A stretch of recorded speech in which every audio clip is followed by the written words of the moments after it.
Haleluya, haleluya, haleluya, haleluya. Sungguh dahsyat Tuhan dalam hidup kami. Sungguh luar biasa. Tuhan yang pilih kami, Tuhan yang selamatkan kami, Tuhan yang bawa kami dalam kemuliaan-Mu, dan Tuhan yang mengangkat kami menjadi warga kerajaan sorga. Kalau bukan karena kasih-Mu, bukan karena kuasa-Mu, bukan karena kedahsyatan-Mu, tidak akan kami ada sebagaimana kami ada. Anugerah-Mu lah yang dicurahkan dalam hidup kami. Dan kalau kami boleh menginjak di minggu pertama di tahun yang baru, kami hanya dapat berkata, Ebenezer, sampai di sinilah Tuhan menolong kami. Dan itu berarti terus Tuhan akan bekerja.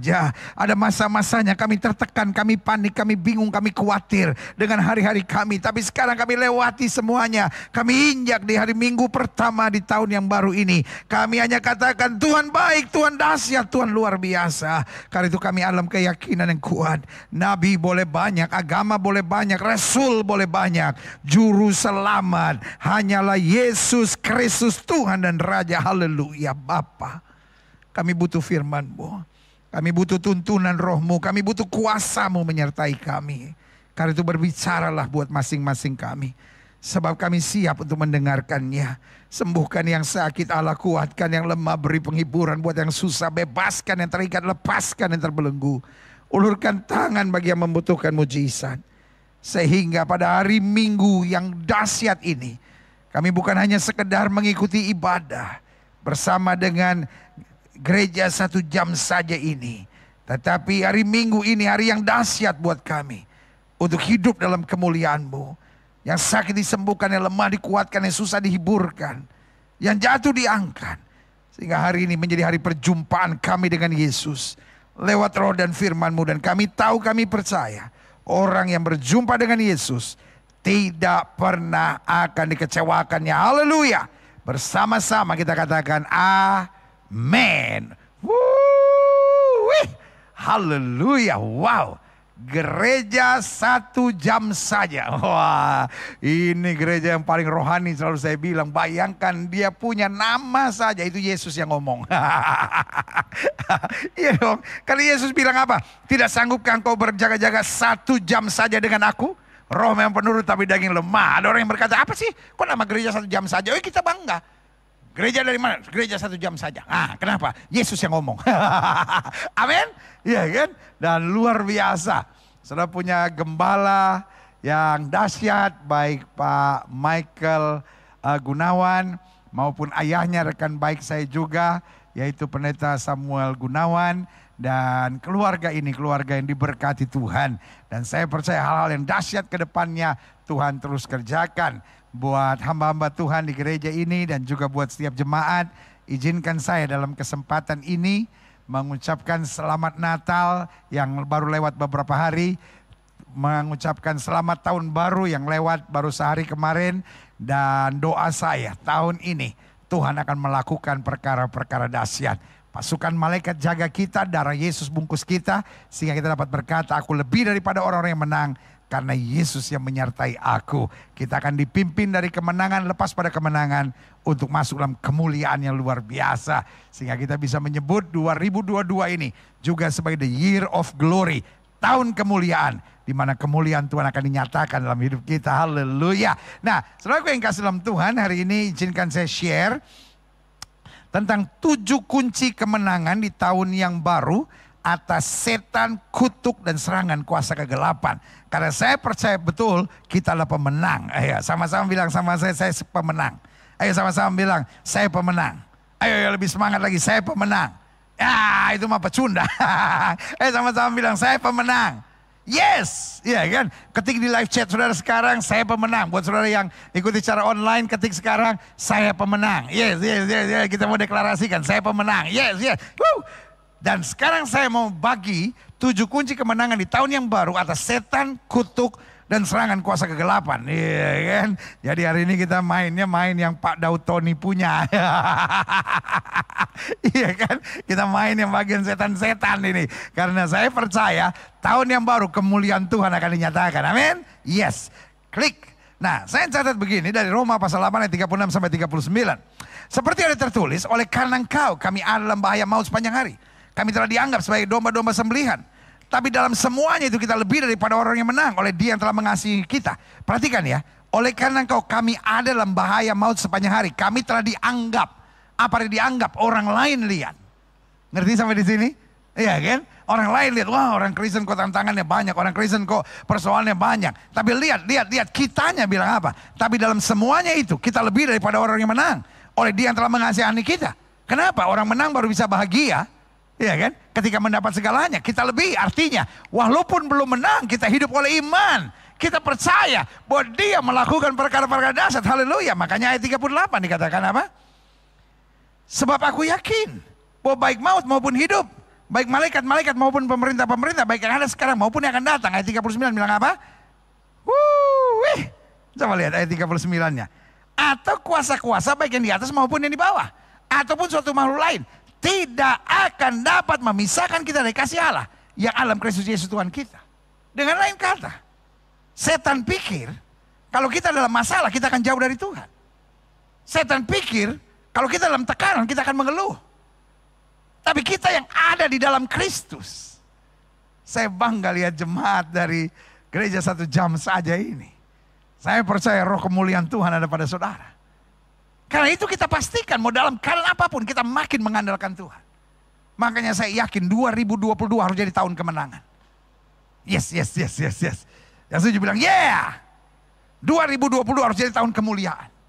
Kenapa? Karena tidak ada yang bisa pisahkan kita dari kasih Kristus. Kita baru saja merayakan Natal. What is Christmas? Christmas is Immanuel. Allah beserta kita. Karena Allah beserta kita tidak ada yang bisa pisahkan kita dari kasih Kristus. Ketelanjangankah, pedangkah, malapetaka, mara bahaya justru akan membuat kita makin dekat dengan Tuhan. Yes, kita lihat selanjutnya. 1 Petrus 5 ayat 8 sampai 10.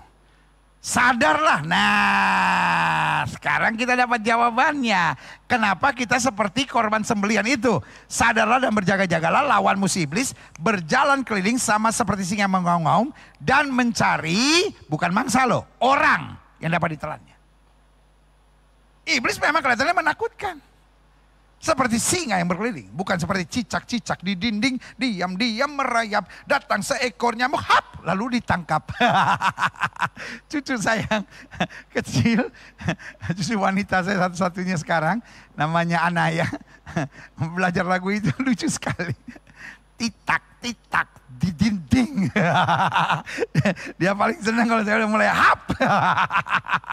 Tapi ya saya mau bilang sama saudara. Lawan musuh iblis bukan sama seperti cicak-cicak di dinding yang diam-diam merayap. Lawan musuh iblis sama seperti singa. Tetapi singa ini tahu. Dia mencari orang yang dapat ditelan. Berarti ada yang dapat ditelan, ada yang tidak dapat ditelan. Siapa yang tidak dapat ditelan? Yang hidup dalam iman. Yang sadar dan berjaga-jaga.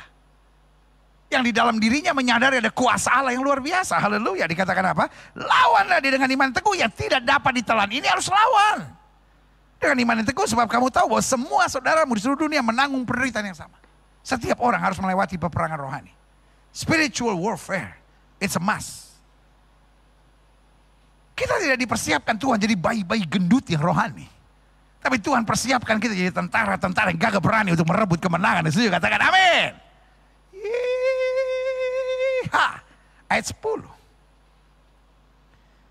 Jadi lihat, walaupun kita dalam peperangan rohani, ayat 10 bilang dan Allah sumber segala kasih karunia yang telah memanggil kamu dalam Kristus kepada kemuliaan yang kekal, akan melengkapi, meneguhkan, menguatkan, dan mengokohkan kamu sesudah kamu menderita seketika lamanya. Memang betul ada penderitaan, tapi kita nggak dikuasai oleh penderitaan.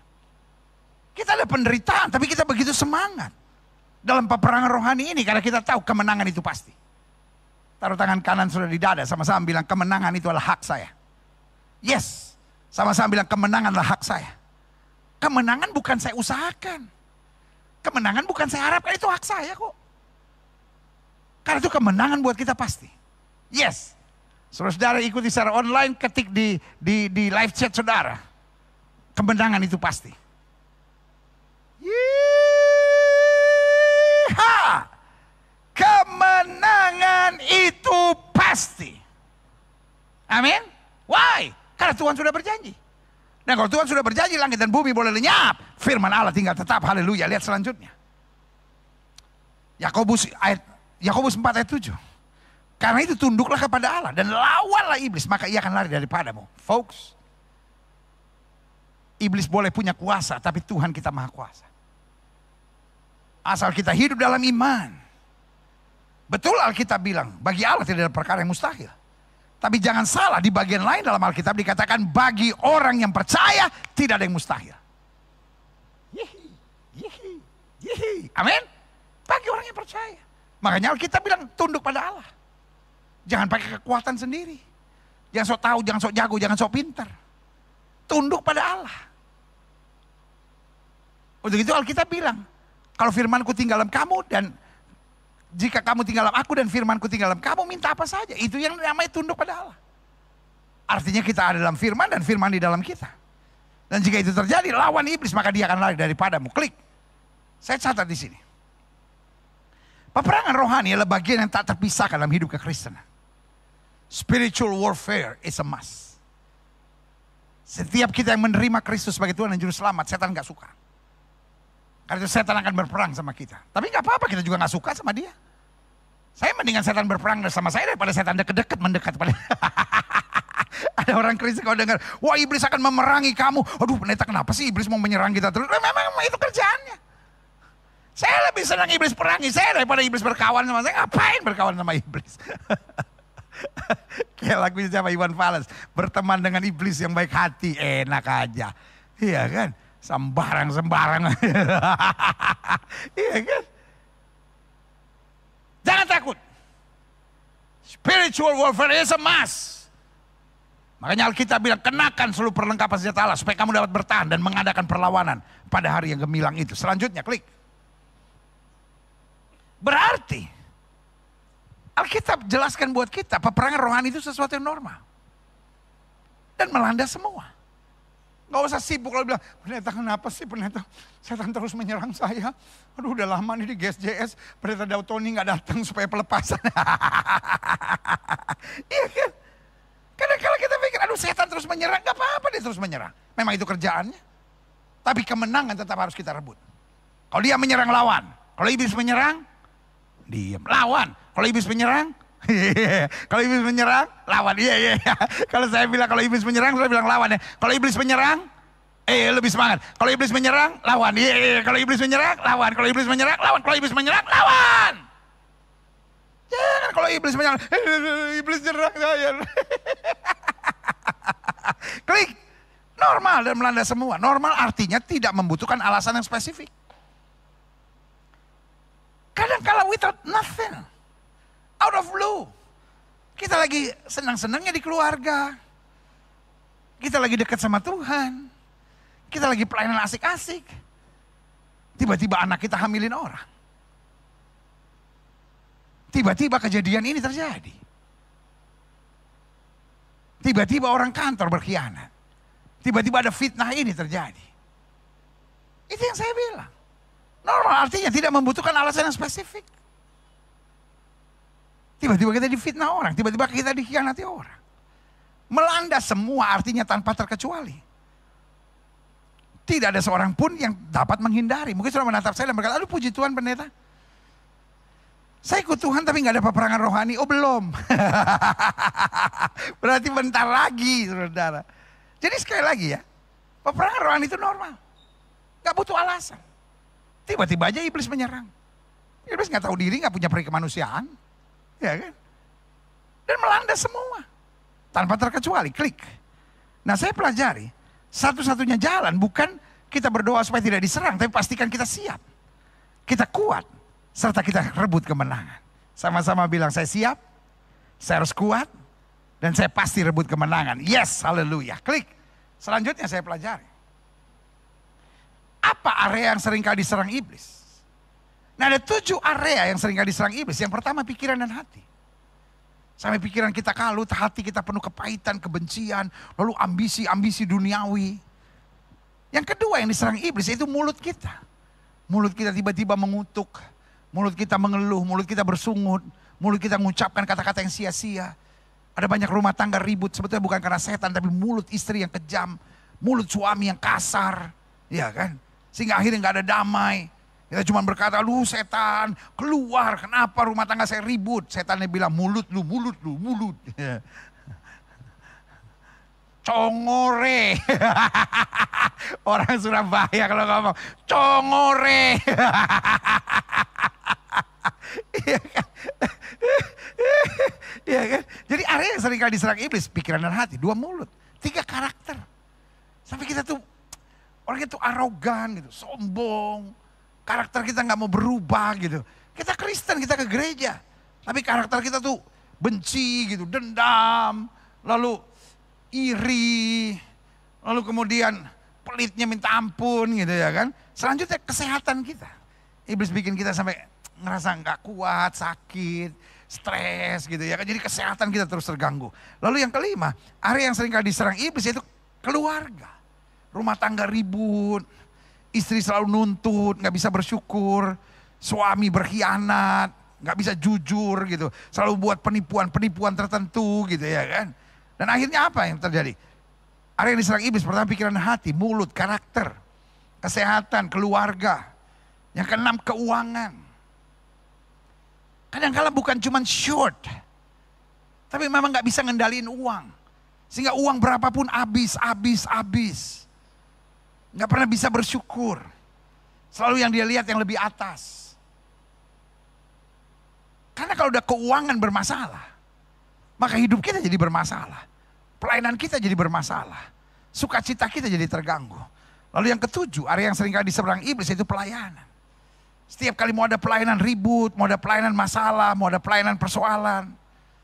Sampai akhirnya orang malas mau melayani. Aduh udah enggak deh. Dan iblis tepuk tangan. Aku berhasil. Dia cinta Yesus, dia gak berbuat zina, gak berbuat apa, cuma dia udah malas pelayanan. Karena setiap kali mau pelayanan ada aja keributan yang setan buat. Karena itu yang saya bilang, ada 7 area yang sering kali mudah diserang iblis, yaitu pikiran dan hati, mulut, karakter, kesehatan, keluarga, keuangan, dan pelayanan. Klik, selanjutnya saya pelajari. Tapi pada saat yang bersamaan, izinkan saya bagi 7 kunci kemenangan buat saudara. Bagaimana kita menang atas serangan-serangan iblis atas 7 area itu. Yang pertama, sadari kita sedang dalam peperangan rohani. Dan kita harus kuat menguasai diri dan tenang. Sadari aja. Oh ini peperangan rohani. Peperangan kita bukan melawan darah dan daging. Mungkin sudah merasa, aduh kok istri saya hari-hari begini ya. Kok suami saya hari-hari begini ya. Kok menantu saya begini ya. Kok mertua saya begini ya. Kok situasi hidup begini. Ingat ini peperangan rohani. Musuh saya bukan manusia. Musuh saya bukan peperangan. Peperangan saya bukan melawan darah dan daging. Daging dan darah jangan saya benci, daging dan darah jangan saya lawan, daging dan darah jangan saya bentak, jangan saya maki, tapi saya ikat rohnya, saya ikat kuasa di dalamnya. Sadari, oh ini peperangan rohani. Saya harus kuat, saya harus menguasai diri dan tenang. Di saat seperti itu, jangan balas dulu. Walaupun kadang-kala kata-katanya nyakitin, kata-katanya melukai, kita ingat, kita serahkan ke salib. Kita berikan kepada Tuhan, karena kita tahu, oh ini peperangan rohani. Iblis mau ngacauin semuanya, tapi saya harus menang. Karena kuasa kemuliaan Tuhan ada pada kita. Haleluya. Yang kedua. Jadi kunci kemenangan pertama, sadari kita sedang dalam peperangan rohani. Dan kita harus kuat menguasai diri dan tenang. Serahkan semuanya pada Yesus. Karena Alkitab bilang peperangan kita bukan melawan darah dan daging. Tapi iblis bisa pakai darah dan daging. Jangan lawan darah dan dagingnya. Tapi ikat kuasa roh yang mengikat dan membelenggunya itu. Yang kedua. Pekalahkan suara Tuhan untuk merubah hal-hal yang perlu dirubah dalam hidup kita. Karena dalam hidup ini ada 2 hal. Ada hal-hal yang bisa dirubah dan ada hal-hal yang tidak bisa dirubah. Hal-hal yang tidak bisa kita rubah, kita harus bersyukur. Kita harus hadapi. Tapi hal-hal yang bisa kita rubah, kita minta hikmat Tuhan untuk merubahnya. Untuk memampukan kita untuk merubah. Jadi kita harus pekakan suara Tuhan. Kadang-kala suara Tuhan bilang, ya kamu juga masih harus berubah. Kadang-kala suara Tuhan berkata, udah kamu tenang.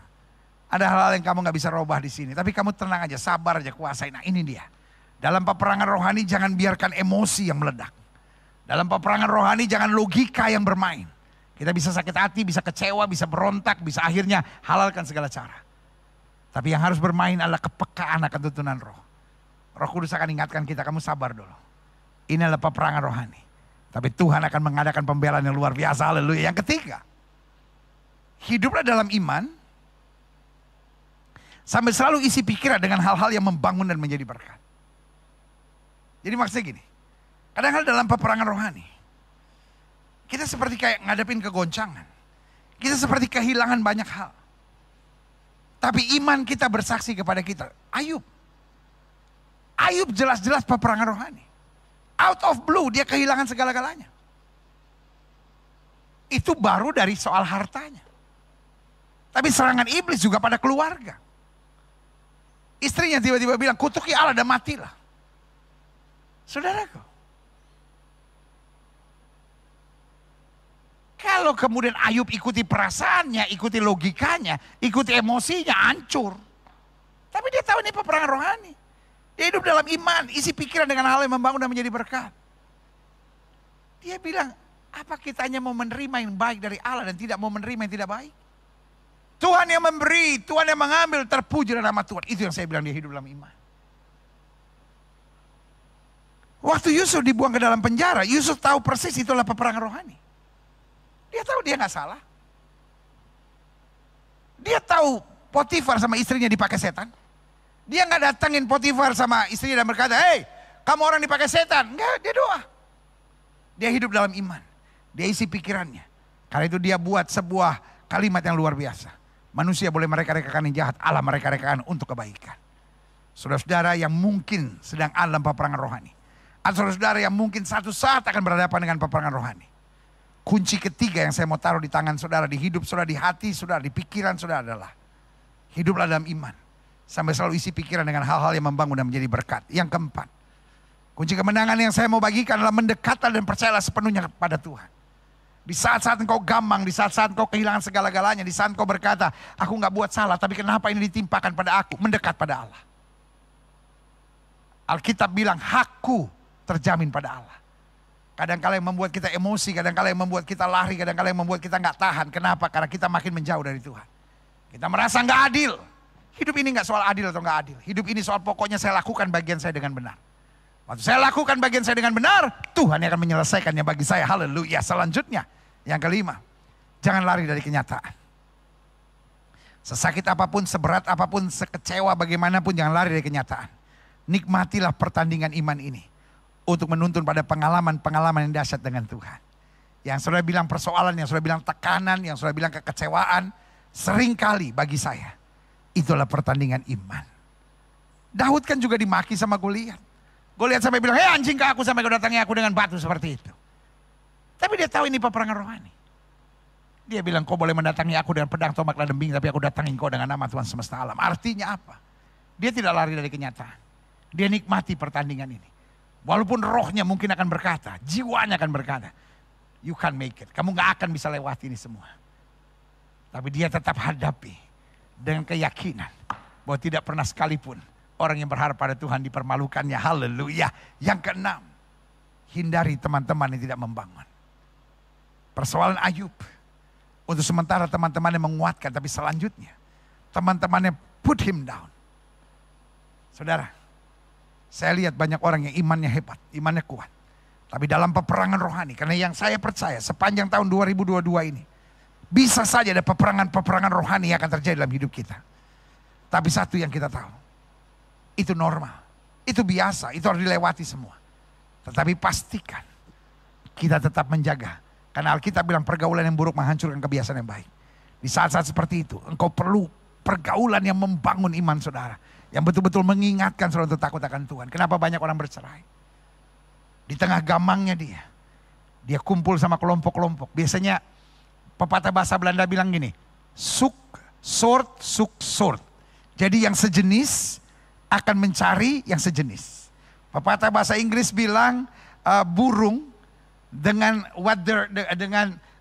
sayap yang sama akan terbang bersama-sama. Biasanya kita kalau lagi kepahitan, kumpul sama yang kepahitan gitu. Lalu membentuk barisan, namanya barisan sakit hati. BKK, barisan kelompok kepahitan. Nah ini dia. Gereja kalau udah barisan kelompok kepahitan kumpul, wah gereja baru. Namanya Gereja Kepahitan Sejahtera Indonesia. Iya kan? Di saat-saat itu. Kenapa banyak orang akhirnya pahit jadi bercerai? Karena kumpul sama kelompok-kelompok yang mengiyakan perceraian. Tapi ada orang punya pengalaman yang bahkan lebih pahit dari itu. Tapi dia kumpul sama teman-teman yang ngajaknya doa. Ngajaknya persekutuan, ngajaknya nyembah Tuhan, dapat kekuatan, mujizat dan pemulihan terjadi. Dan yang ketujuh yang terakhir, banyak bersyukur, memuji dan memuliakan Tuhan. Dalam peperangan rohani kadang-kala kita doa juga gak tahu mau minta apa. Yang ada cuma kita rasa hancur, yang ada kita cuma rasa habis semuanya. Folks, mungkin kau sedang hadapi. Atau mungkin kau tidak sedang hadapi. Tetapi satu saat di tahun 2022 pasti engkau akan menghadapinya. Di saat seperti itu jangan mengeluh. Jangan bilang Tuhan saya udah gak sanggup. Jangan bilang Tuhan apa lagi yang saya mesti buat. Sudah, gak usah ngomong apa-apa. Nyembah Tuhan aja. Memuji Tuhan aja. Bersyukur aja. Cuma bilang Tuhan, Engkau Tuhan yang baik. Aku tidak pernah dikecewakannya. Semua mata terpejam. Setiap kepala tertunduk, setiap hati terangkat pada Tuhan. Folks, let me tell you. You are winners in Christ. You are champion in Christ. Engkau adalah pemenang-pemenang dalam Kristus. Jika itu doamu, taruh tangan kananmu di dada. Engkau sedang dalam peperangan rohanikah? Atau mungkin hari ini kau berkata, Tuhan ingatkan aku kalau aku dalam peperangan rohani. Supaya aku tetap peka akan suara Tuhan dan tetap fokus akan kemenangan yang Tuhan janjikan. Taruh tangan kananmu di dada. Izinkan saya berdoa sekarang. Bapa, hari ini kami belajar ada peperangan rohani. Iblis mau buat kami gamang, mulut kami liar, pikiran kami negatif, hati kami busuk, kesehatan kami terganggu, rumah tangga kami kacau. Dan akhirnya hidup kami, keuangan kami penuh dengan goncangan-goncangan. Tapi hari ini sudah dibukakan oleh kebenaran firman-Mu. Bagaimana di saat-saat peperangan rohani kami tetap mengandalkan Tuhan, tetap bersandar pada Tuhan, dan tetap melekat akan janji-janji Tuhan. Remind us, oh God. Ingatkan kami ya Tuhan, sadarkan kami ya Tuhan. Supaya dalam peperangan rohani ini kami tetap memandang Tuhan. Kami tahu peperangan kami bukan melawan darah dan daging, tapi roh-roh jahat di udara. Karena itu berbicara terus. Bimbing kami, meteraikan firman-Mu. Sehingga 7 kunci kemenangan yang Tuhan sudah sediakan melalui pemberitaan firman hari ini. Kami simpan terus dalam kehidupan kami. Kami pergunakan pada waktunya. Sehingga sepanjang tahun 2022 ini, peperangan-peperangan rohani apapun yang kami lewati, kami dapat berkata, kami lebih daripada orang yang menang. Karena Kristus yang mengasihi kami. Terima kasih Bapa, terima kasih.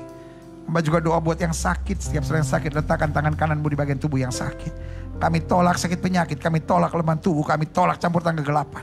Kami patahkan kuasanya di dalam nama Yesus. Saya sakit penyakit keluar dalam nama Yesus. Kuasa kesembuhan, berkat, mujizat mulai terjadi. Karena kami percaya Yesus kami tidak berubah dulu kemarin, hari ini, dan sampai selama-lamanya. Dengan iman kami nyatakan, oleh bilur-bilur Yesus kami yang percaya, sudah dijamah dan disembuhkan Tuhan dengan kuasa-Mu yang luar biasa. Terima kasih Tuhan Yesus, terima kasih Tuhan Yesus. Kami imani, oleh bilur Yesus kami sembuh, haleluya. Terima kasih. Bangsa negara kami Indonesia, selamatkan ya Allah, damai sejahtera atas Indonesia. Kota Surabaya, Provinsi Jawa Timur, dalam perlindungan Tuhan. Terima kasih Bapak. Indonesia baik, Jawa Timur baik, semuanya manis dalam perlindungan Tuhan. Ada penjagaan Tuhan yang sempurna.